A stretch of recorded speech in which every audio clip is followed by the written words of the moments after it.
Buenos días, eh, bienvenidos a la segunda sesión de comunicaciones del sexto Congreso sobre Derechos Humanos y Discapacidad.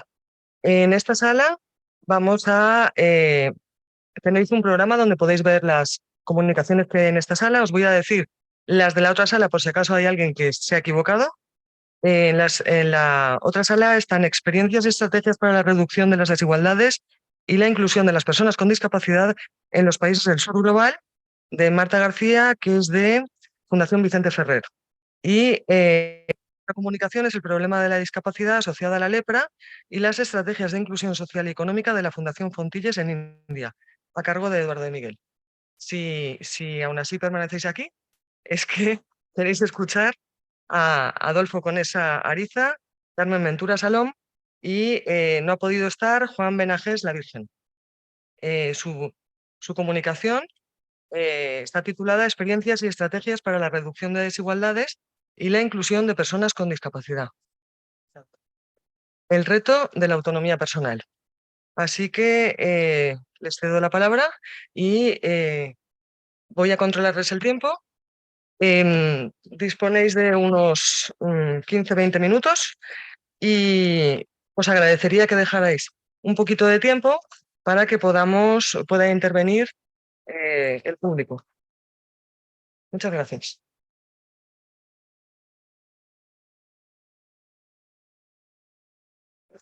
Buenos días, gracias por acompañarnos. En primer lugar, deciros que nuestro compañero Juan, desde aquí le deseamos una pronta recuperación porque no puede acompañarnos por temas de salud. Esperamos se resuelvan pronto. Por otra parte, agradeceros que estéis con nosotros a estas tempranas horas y esperamos que nuestra contribución sea de utilidad, al menos para sensibilizar sobre el tema que tratamos, es la autonomía personal. ¿Mm? Bien, nuestro propósito ha sido en este estudio, en un primer lugar, establecer los andamiajes sobre los que se fundamenta la autonomía personal de personas con diversidad funcional, con discapacidad, y establecidas estas bases normativas, Adolfo pasará a comentarnos su experiencia y cómo esos instrumentos y esos medios que han hecho posible la normativa, enmarcándola para que la autonomía personal sea no solo un reto, sino una realidad lo más pronto posible. Adolfo nos comentará de qué manera, a través de su experiencia y de su participación asociativa, se ha hecho posible y en qué momento nos encontramos. Dicho lo cual, comenzamos enmarcando esos andamiajes a los que hacíamos referencia y tenemos que remontarnos, como no puede ser de otra manera, a la Convención Internacional sobre los Derechos de las Personas con Discapacidad. A través de todo su articulado, lo deja entrever, pero más concretamente en su artículo 19. Ahondando en el tema, vemos cómo en la observación general número 5 del Comité de Derechos de las Personas con Discapacidad de Naciones Unidas también empieza a plantearse cómo y de qué manera la autonomía personal es posible. Abundando en el tema, como os decía, pasamos ahora a la Unión Europea. La Unión Europea sí que hace suyo el articulado de la Convención y lo establece como ordenamiento jurídico propio en el Tratado de Funcionamiento de la Unión Europea y en su Carta de Derechos Humanos. Pues, por lo tanto, dentro de las instituciones de la Unión Europea, esto ya está reconocido. ¿Qué ocurre en nuestro país? Bueno, pues en nuestra Constitución también se reconoce. Tenemos varios artículos que hacen mención expresa a la autonomía, a la independencia, a la igualdad y a la no discriminación. Así vamos a ver de qué manera los instrumentos que han hecho posible que la autonomía y las barreras vayan siendo menos, no tanto como nos gustaría que ya no existieran, pero sí es verdad que se ha avanzado en ese camino. Mencionaremos, por no alargarnos, dos.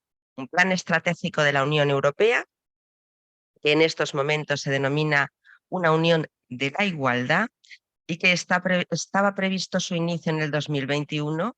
No vamos a entrar en detalles de lo que nos pasó a todos en el 2021, pero que está previsto que hasta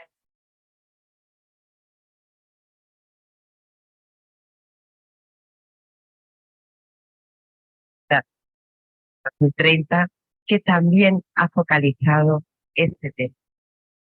Nos puede dar mayor estamos viviendo.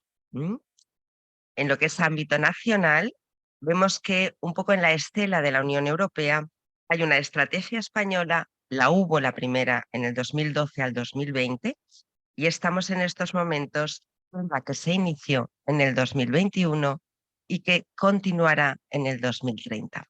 Por lo tanto, sí es cierto que es un reto, pero ahí estamos.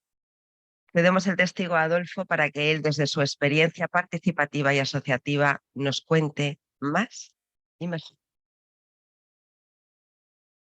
Buenos días a todos y todas. Voy a hacer a comentar qué actividades desde el movimiento asociativo de personas en diversidad funcional se están realizando desde el punto de vista de la asociación que presido. Yo presido la Solidaridad de Personas con Diversidad Funcional Física de la Comunidad Valenciana. Somos una entidad asociativa. Estamos centrados en soluciones, no en denunciar pues, situaciones, sino en buscar soluciones materializadas, ¿sí? Llevarlas a la práctica, para lo cual intentamos contar con los apoyos de las entidades especializadas y personas especialistas en cada materia.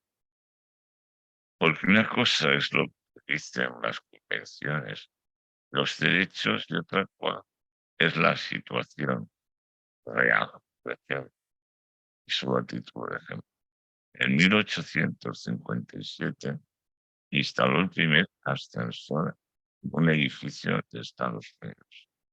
En 2011, la Comunidad Valenciana, según datos del Instituto Nacional de Estadística, el 70% de las viviendas y edificios no tenían acceso.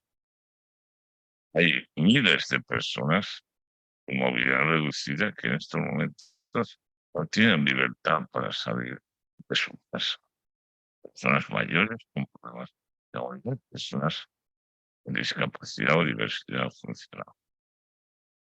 Esto es un poco la realidad de las cosas, que es verdad que existe un marco normativo.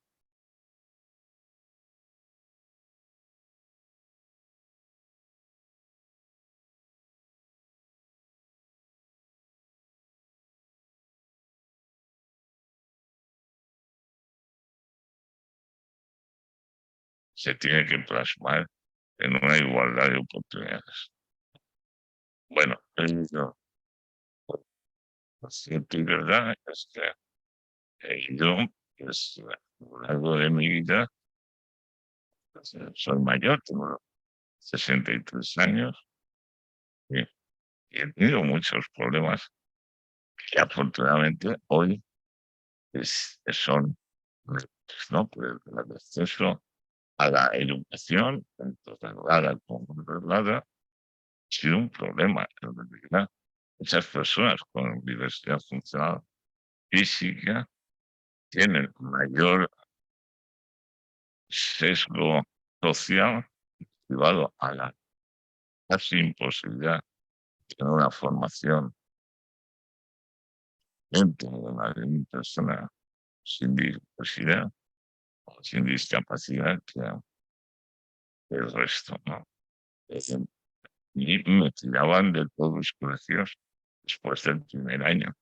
Al primer año me dejaban ir a cualquier colegio, pero cuando veía una problemática que pensaba, no puedes salir patio a la hora del desayuno y que no había establecido ningún sistema para poder echar una mano, pues bueno, en la universidad, cuando llegué a la universidad, pues tuve que hablar con el señor rector de la Universidad Politécnica de Valencia para que hubiera un sitio donde pudiera orinar, que no había en toda la universidad.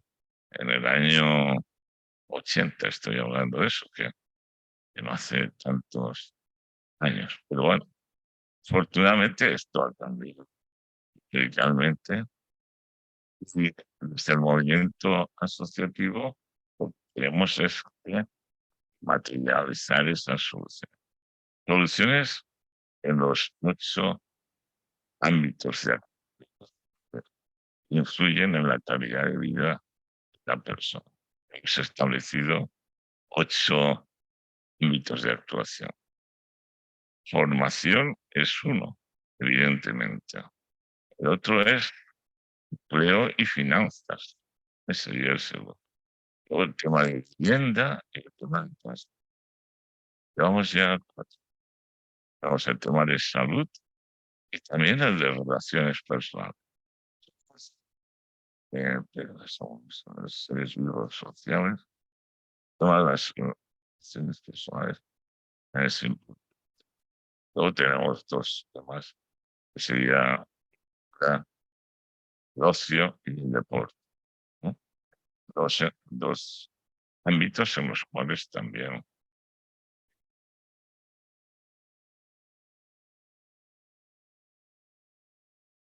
nuestra asociación tiene proyectos para mejorar cada uno de esos ámbitos, a generar mejores condiciones de igualdad en esos.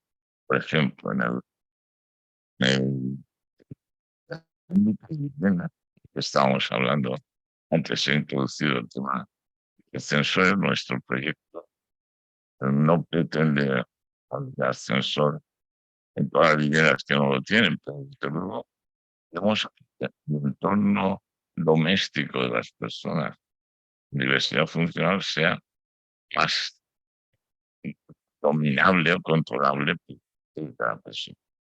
Para eso, en 2018, un cambio significativo es que los asistentes de voz inteligentes aprendieron español y entonces ya entendían español. Y a partir de ese momento, nosotros pusimos un proyecto en marcha que se llama En mi casa puedo.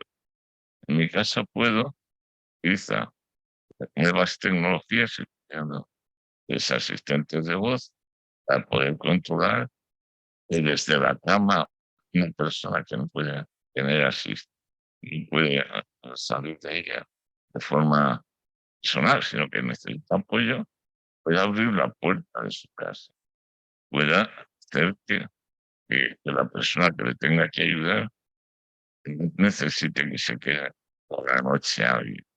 Pues todo este tipo de cosas que antes, pues la domótica estaba considerada un ojo de agua.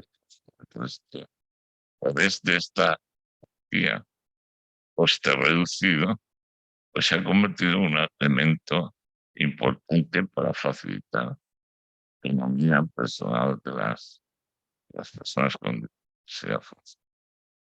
Igual que en el ámbito de vivienda tenemos el proyecto En mi casa puedo, en el ámbito de transporte, tenemos otro proyecto que se llama Seguro que Voy.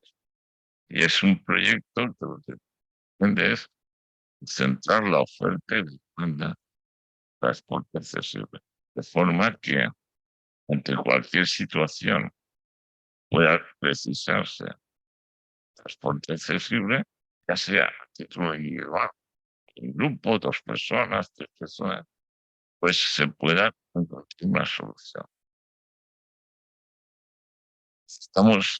Les he comentado 2. Tengo 7 proyectos, creo que no me va a dar tiempo a comentarlos todos. Codifica, que es el nombre abreviado de nuestra asociación es promotora de la Oficina de Vida Independiente. La Oficina de Vida Independiente lo que pretende es que las personas con diversidad, sin cambiar de domicilio, incluyendo cuando pues, el entorno familiar pues, disminuye, que fallecen los padres, pues siga teniendo la posibilidad de mantenerse en ese entorno a través de los servicios existentes personales. La ley de promoción de autonomía, la promoción de autonomía, la dependencia, conocida como ley de dependencia, recoge entre sus estaciones y servicios a las personas dependientes la posibilidad de conseguir una prestación de la asistencia. Pues, los asistentes personales son personas que ayudan a poder ejecutar las actividades de la vida diaria de las personas con diversidad. Personas con función de las necesidades diversas de las personas con discapacidad, pues apoyan para las diversas necesidades. No pueden sí mismos desarrollar, hacen tenga una vida ya, eh, de forma habitual. ¿No? ¿Qué otros proyectos tenemos? Ámbito, Perdona, Adolfo. Vamos pillados de tiempo. En la comunicación tenéis toda la información. Entonces, a mí me gustaría dejar un poquito de espacio por si hay alguna pregunta. eh, bueno, a ver si alguien se anima. Si no, pregunto yo. Y te pregunto lo que ibas a decir ahora. ¿Alguna pregunta aquí? ¿Y alguna en Zoom? No. Bueno, pues tienes un minuto. un minuto. Bueno, pues vamos a ver. Para desarrollar todas estas soluciones que son importantes para la sociedad, que van a mejorar la calidad de vida de un porcentaje alto. Y yo necesitamos, aparte de la financiación pública, financiación privada. Financiación privada, que ahora que estamos en época de presentar la declaración de renta, cualquiera de ustedes pueden ayudar siendo identificación Bizum. Todos llevamos en el coche, en el móvil, perdón, eh, una donación a una entidad que tiene un código que se llama 06518. 06518 es un dinero que va directamente al Codiciba a financiar estos proyectos que son soluciones de impacto a las personas con discapacidad o diversidad funcional. Nos gusta más diversidad funcional simplemente por un motivo. Las necesidades son diversas. Persona con discapacidad es un poco estrecho. Lo acepto, parece que todo el mundo que tenga discapacidad vaya a tener las mismas necesidades. Diversidad simplemente es una mejor forma de comunicar lo que realmente somos. Pues muchas gracias. Muchas gracias.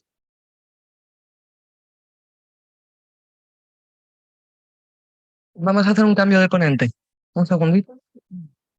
A ver, Adolfo, muy bien. Para Sí. bajar, fenomenal. Para bajar, Para bajar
Bueno, ahora pasamos a la comunicación, la dificultad de acceso a los servicios sanitarios de la población refugiada siria y local con discapacidad en el Líbano. Y va a hacer la presentación Macarena Cotelo, que es directora de proyectos de la Fundación Promoción Social. Adelante. Buenos días. Bueno, en el programa aparece el nombre de un compañero que desafortunadamente por en el minuto no ha podido venir. Así que, bueno, espero ocupar bien su lugar. Bueno, vengo a hablaros, que ahora en breve aparecerá la presentación. Vengo a hablaros de un estudio que hizo la Fundación Promoción Social. Como visteis ayer, coorganiza este seminario con Fundación Mainel. Hace en el año 2020-2021 un estudio sobre la situación de las personas con discapacidad el acceso a la salud y a servicios de salud por parte de personas con discapacidad, tanto libanesas como refugiadas sirias en Líbano. Esta es la portada del estudio. Ya os digo que el estudio es accesible en la web de la Fundación. Tecleáis 2 palabras del título y os aparece, y está descargable en inglés y en árabe. Entonces, bueno, para que os voy contando, la Fundación empezó a trabajar en Oriente Medio y concretamente en Líbano en el año 96. Realmente en el año 93, pero en el 96 es cuando empezamos a trabajar específicamente con el colectivo de personas con discapacidad. Tuvimos la oportunidad de conocer a una ONG local que se llama Arcángel, que nació cuando terminó la guerra civil. La fundó un antiguo combatiente de la guerra que quiso hacer algo por las personas que habían quedado discapacitadas como consecuencia del conflicto. Entonces, es lo bonito que tiene esta organización, que justo la foto pertenece a una iniciativa suya, de las primeras que apoyamos, es que es una organización de personas con discapacidad y para personas con discapacidad. La verdad es que nos encantó la idea y empezamos a trabajar con ellos en proyectos. Fuimos creciendo, la verdad es que juntos a la vez, porque ellos acabaron convirtiéndose en una ONG de referencia en el país. Tanto es así que en poco tiempo empezaron a gestionar un proyecto un poco el equivalente a nuestra Fundación 11, ¿no? Un programa de derechos para población con discapacidad que se llamaba Access and Rights. Y más recientemente han impulsado la ley, ya en el año 2000, la ley sobre los derechos de las personas con discapacidad en Líbano. O sea que es una entidad, una ONG que ha hecho una labor excelente, y además le hemos apoyado en la transferencia de su saber hacer también a otras ONGs del mismo perfil en la región, en concreto en Siria, en Líbano y en Jordania. Entonces, bueno, a día de hoy pues hemos hecho, como veis, unas 37 intervenciones específicamente para personas con discapacidad por un importe global de unos 17,5 millones de euros. Eso implica construcción de infraestructuras, como por ejemplo esta imagen que representa un gran centro de producción que tienen en Beirut, esta organización, producción de ayudas técnicas y de sillas de ruedas, que las fabrican, como veis, personas con discapacidad y son para su uso para personas con discapacidad. Y esto de alguna forma enseñamos a través de otras organizaciones, a través de ellos, a que otras organizaciones lo hicieran. Y como le comentaba yo ayer al director de la ECID, ahora estamos trabajando con una organización en Jordania que nació de aquí y que sigue fabricando esas ayudas técnicas con los aprendizajes de esta ONG libanesa, ¿no? Entonces, ya más recientemente, ya después de la crisis siria, a raíz de la crisis siria, realmente detectamos que había un problema muy específico, que era el de los refugiados que salían de Siria y que llegaban a los países de acogida con algún tipo de discapacidad, bien porque la traían de nacimiento de esos países o bien a consecuencia del conflicto. Entonces, en concreto, entre los años 2005 a 2017, empezamos a trabajar un sector en el que nunca habíamos trabajado, que es el de la salud mental. Realmente fue un descubrimiento para nosotros. Tuvimos un proyecto muy bonito con la Agencia Española de Cooperación y con el Ministerio de Salud libanés, y que consistió en lo que veis en la pantalla, ¿no? Pusimos en marcha una clínica de salud mental en la región de la Beca, que es la región que más ha acogido refugiados sirios. Es muy llamativo que en Líbano, que es un país que, bueno, es un país muy muy machacado por los conflictos, por la crisis económica, etcétera, pero es un país que, de renta media, por así decir. Cuando empezamos a trabajar en salud mental, descubrimos que en todo el país había solo 7 psiquiatras. 7 psiquiatras. Y el primer desafío fue encontrar uno que nos ayudara a montar este proyecto. Y no encontramos ningún libanés. Tuvimos que contratar un consultor americano que nos ayudó a montar. La clínica ya estaba, es una clínica pública, pero montamos el servicio de salud mental. Y entonces empezamos a trabajar con case managers que se desplazaban a los asentamientos de los refugiados para identificar casos de salud mental y derivarlos a la clínica. Además de dar la formación en primeros auxilios psicológicos para lo que se llaman los frontliners, que los que están en primera línea atendiendo a la población en necesidad. Entonces, este proyecto, la verdad es que el Ministerio de Salud libanés le gustó tanto que sin que prácticamente hiciéramos nada, la verdad, ningún mérito de nuestra parte, presionó a la Unión Europea para que nos diera una financiación, cuando se acabó la de la ECID, de la Unión Europea a través de un fondo fiduciario que se llama MADAD. A esto responde esta infografía que os traigo para sintetizar, porque no tenemos mucho tiempo. Son los datos de lo que hicimos entre el 2018 y el 2020 de atención de salud mental. Seguíamos en la misma clínica en Zagle, pero esta vez con financiación de la Unión Europea. Y entonces veis más de 15.000 consultas de salud mental, 11.200 sesiones de sensibilización, porque íbamos a los asentamientos de refugiados con los case managers que informaban a las personas que estaban registrándose como refugiados, pues de las posibilidades que tenían de tener algún tipo de asistencia de salud mental. Es un tema que nosotros también fue bastante un descubrimiento darnos cuenta de que esas personas que venían de Siria no eran personas, o sea, en su país eran personas, diríamos, de una clase media, emprendedores, pequeños comerciantes, personas que tenían toda una vida bien organizada en su país y que de un día para otro se quedaron sin nada. Entonces, los problemas que tenían de depresiones, de ansiedad, por la incertidumbre, eran brutales. De hecho, tuvimos algún caso que para gran alegría nuestra, pues evitamos algún suicidio, para que os hagáis una idea, ¿no? O sea, realmente tú cuando piensas en los problemas de los refugiados piensas en la alimentación, en el frío que pasa en invierno y tal, pero no te das cuenta de todo ese sufrimiento y todo ese shock que tienen, pues tiene una repercusión en la salud mental bastante importante, ¿no? Entonces, mientras estábamos ofreciendo esta salud mental, recibimos una financiación adicional para trabajar en el área de la discapacidad, cosa que obviamente nos encantó. Y lo que hicimos fue, por un lado, dar una formación muy potente que se diseñó a medida para este colectivo que indicamos aquí, ¿no? Personal humanitario, personal médico, personal paramédico también, y funcionarios tanto del Ministerio de Salud como de Asuntos Sociales. Pero lo que yo os vengo a hablar es de uno de los aspectos que abarcó este proyecto, aparte de la formación, fue la elaboración de este estudio.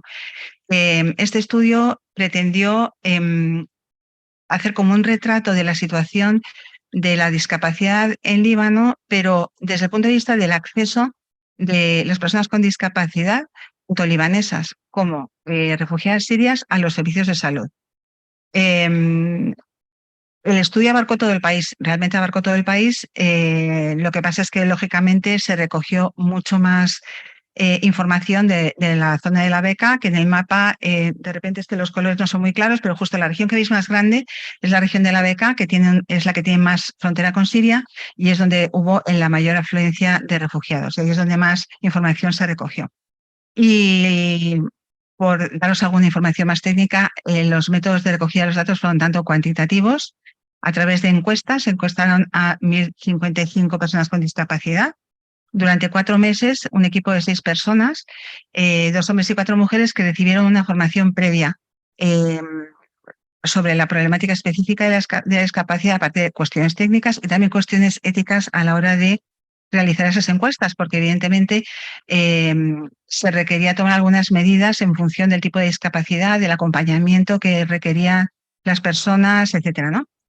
Y luego los métodos cualitativos fueron a través de 14 grupos focales en los que participaron un promedio de 7 a 11 personas y en las que se debatieron pues, los problemas que se pretendía abordar con el convenio, ¿no? necesidades de salud satisfechas y no satisfechas, acceso a servicios de salud, necesidades de servicios sanitarios, etc. Realmente el estudio, al que le interese, le recomiendo muchísimo su lectura porque, claro, con el tiempo limitado que tenemos, he cogido como así una información como con cuentagotas para hacerse una idea, pero es muy interesante, se hace un estudio bastante en profundidad o sea, la fotografía es bastante completa, ¿no? Entonces, con respecto al tema de la asistencia sanitaria, es interesante resaltar que desde el año 2000 en Líbano hay una ley que protege los derechos de las personas con discapacidad. Este estudio hacía al final un análisis muy interesante de cómo esa ley, por un lado, es insuficiente y por otro lado, no se cumple, como suele ser bastante habitual. Entonces, una de las cosas que aporta esta ley es una tarjeta, por así decir, sanitaria, una tarjeta de discapacidad que le abre la puerta a las personas tener una serie de beneficios, ¿no? Servicios sanitarios, servicios educativos, exenciones fiscales, servicios sociales, etc.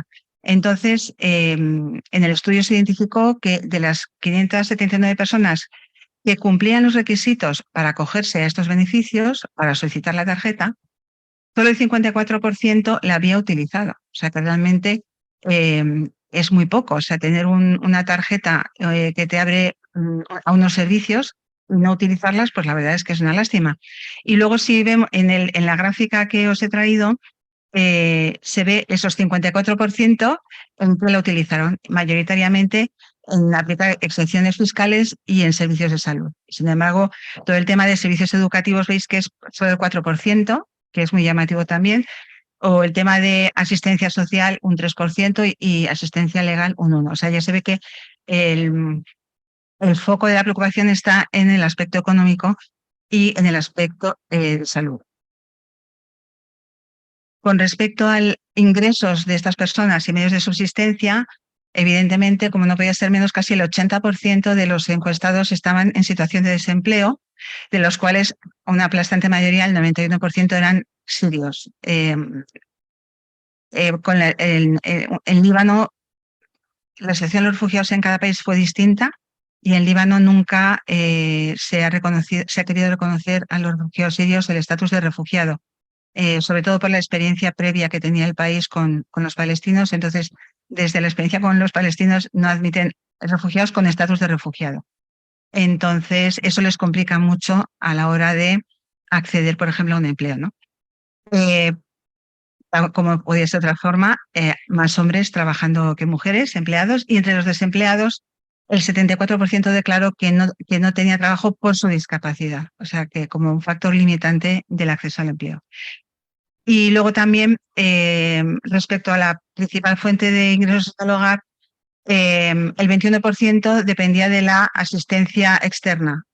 Luego después los siguientes en importancia, familiar o no familiar, el padre o la madre, y solamente un 17% era capaz de subsistir económicamente por sí mismo, ¿no?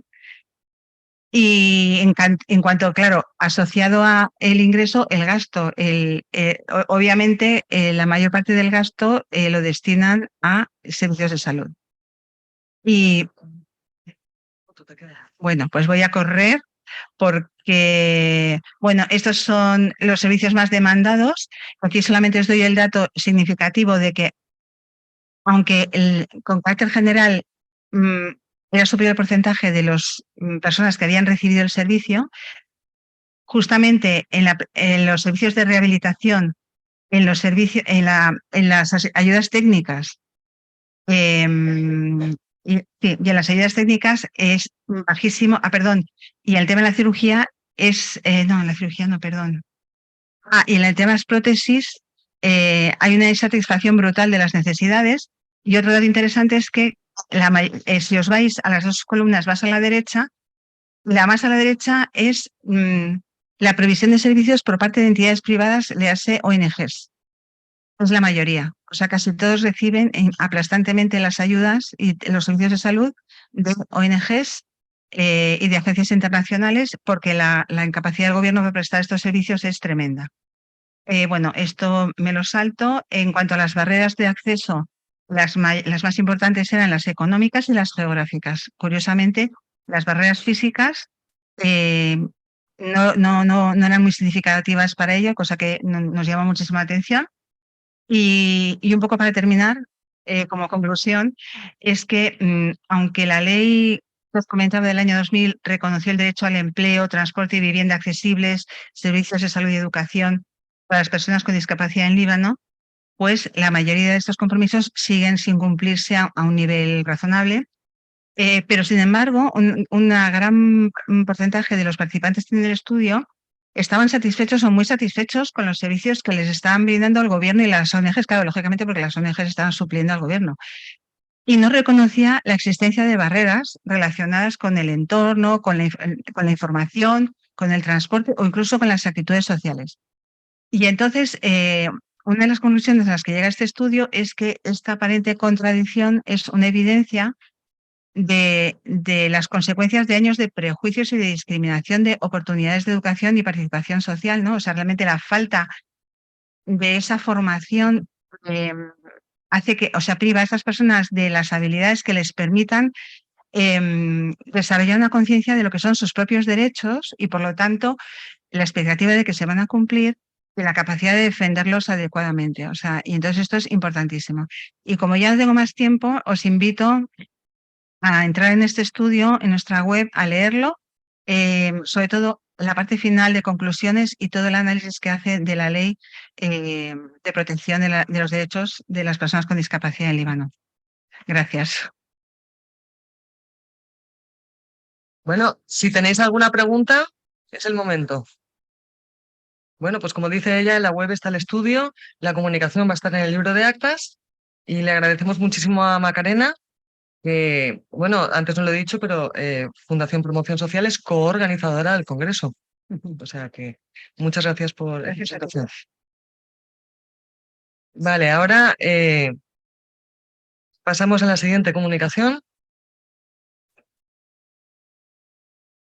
Viene por aquí Vasiliki Dimitripoulou. ¿Lo he pronunciado bien? Dimitripoulou. Vale, su ponencia es bueno, yo creo que os va a llamar mucho la atención, como a mí, es inclusión y accesibilidad de personas con discapacidad auditiva en festivales de música. Discapacidad en general. Con discapacidad en general. Con discapacidad en general. Vamos a ello. Buenos días a todas y a todos. Pues mi comunicación aborda el tema de la inclusión y accesibilidad de personas con discapacidad en festivales de música. Ha sido mi trabajo final de máster en el máster en gestión cultural en la Universidad Politécnica de Valencia. Y los motivos que me llevaron a este tema tienen que ver con mi experiencia personal como persona con pérdida auditiva durante los 12 últimos años, en los que he experimentado diversas dificultades a la hora de acceder a espacios y eventos culturales, tanto como miembro del público como en mi trabajo como gestora cultural. Entonces, me ha hecho plantear las siguientes preguntas. ¿En qué pensamos cuando nos referimos al público de un evento cultural? Y hay grupos que quedan excluidos de la creación y la elaboración de políticas culturales. Así, me he enfocado en las personas con discapacidad y como evento cultural los festivales de música. Si os preguntáis por qué los festivales de música, ha sido porque he estado investigando y he visto que en comparación con otros acontecimientos culturales había una falta en la investigación, que no había tanto como en, por ejemplo, otros acontecimientos o incluso en el teatro o en los museos. Entonces me pareció interesante investigar ese tema. Entonces, lo que intenté hacer es ver examinar si los eventos culturales y los festivales de música son accesibles e inclusivos para las personas con discapacidad y así averiguar si este grupo social puede ejercer sus derechos culturales como el resto de la población. paso un poco rápido esto. Partiendo entonces de la Declaración Universal de los Derechos Humanos, en la que se hace referencia a los derechos culturales como parte integrante de los derechos humanos, intenté examinar lo que está pasando. Pude averiguar que hay varios autores en realidad que dicen que los derechos culturales son como los parientes pobres de los derechos humanos y son subestimados. Entonces, ¿qué está pasando con los derechos culturales de las personas con discapacidad? Partiendo entonces de esto, llegué a al territorio español, a la ley de 2010 de espectáculos públicos, actividades recreativas y establecimientos públicos para examinar qué está pasando en los festivales de música y su relación con las personas con discapacidad. A grandes rasgos podríamos decir que hay tres categorías. En la primera categoría están los festivales que son accesibles para personas con movilidad reducida. Sin embargo, no se garantiza la libre circulación. Hay muchas barreras arquitectónicas. Me imagino que muchas personas habéis estado en festivales, sabéis cómo está como a veces en el campo o en sitios que no están pensados para las personas con movilidad reducida, por ejemplo. Además, en sus páginas web no existe ninguna información sobre el tema de la accesibilidad. Solo, por ejemplo, si vas a las condiciones generales, pero aún así no en todos los festivales. Me olvidé decir que estoy refiriendo a los festivales de la Comunidad Valenciana, en este caso. Entonces vemos que hay acceso solo de una parte de la población con discapacidad, es decir, las personas con movilidad reducida. En la segunda categoría están los festivales que intentan tomar más medidas para las personas con discapacidad y suelen comunicar en este caso las medidas que adoptan en sus páginas web. Sin embargo, hay falta de continuidad y siguen centrándose principalmente en la discapacidad física. Ya veremos el caso más adelante. Y en la tercera y última categoría están los festivales con enfoque inclusivo y accesible, que intenta llegar a nuevos públicos y cambiar la percepción que se tiene de las personas con discapacidad. Aún así, hay diferentes opiniones sobre ese tipo de festivales. Hay algunas personas que dicen que son un tipo de gueto, porque participan principalmente personas con discapacidad o se dirigen a personas con discapacidad y no son como más mainstream, digamos. En el territorio español no hay tantos festivales de música inclusivos y accesibles. En este caso pude ver que hay como dos principalmente.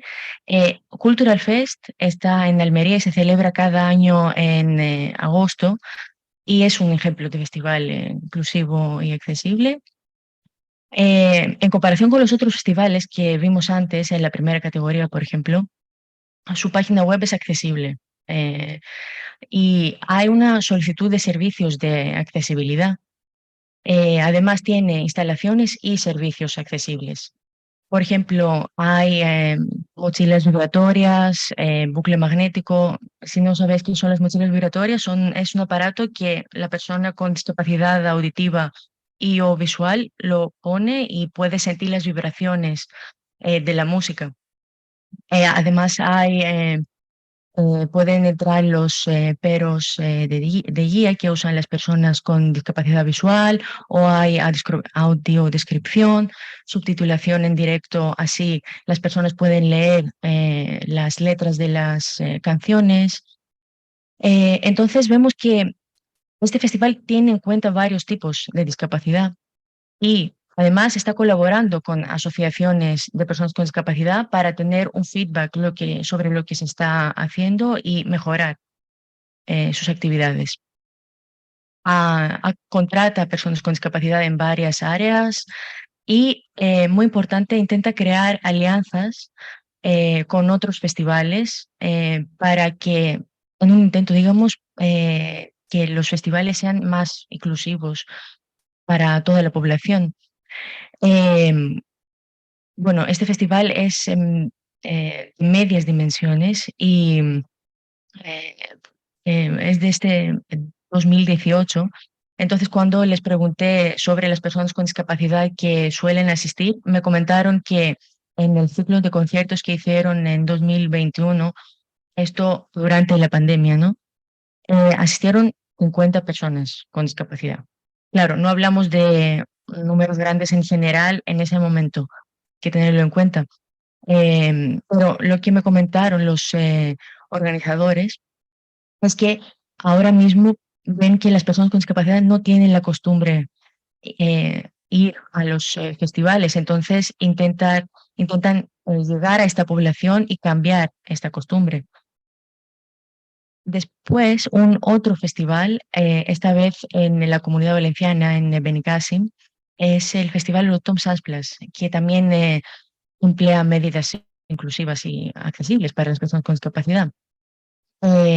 Eso quedó patente en las entrevistas que hice con los organizadores del festival, en las que se mencionó el carácter inclusivo, que intentan incluir, integrar todos los públicos, y se hizo, tanto en las entrevistas como se puede ver en la página web, especial referencia a las personas con discapacidad. Vemos aquí que el público con discapacidad suele estar entre el 2 y el 4% del público total. Claro, hay que decir que hablamos de un festival muy grande. Es como uno de los festivales más grandes de España. Se celebra durante 7 días y en la última edición antes de la pandemia, el 2019, asistieron 3.800 personas con discapacidad. Un número que saben de las pulseras que dan a las entradas a las personas que tienen un porcentaje de discapacidad más de 65%. Eso significa que quizás hay personas con discapacidad un porcentaje menor y no se conoce. ¿Y qué están haciendo? Tienen instalaciones accesibles tanto en el recinto como en el camping, como por ejemplo una plataforma donde las personas con movilidad reducida pueden estar y ver lo que está pasando en el escenario, o también rampas accesibles, porque tenemos que pensar que quizás hay músicos con discapacidad que tienen que acceder al escenario, ¿no? También hay servicios accesibles. em, Colaboran con varias asociaciones de la provincia de Castellón, como COCENFE, la Fundación Síndrome de Down de Castellón, y tienen un enfoque inclusivo en las diferentes actividades, porque no es solo un festival musical, tienen muchas otras actividades y talleres educativos y artísticos.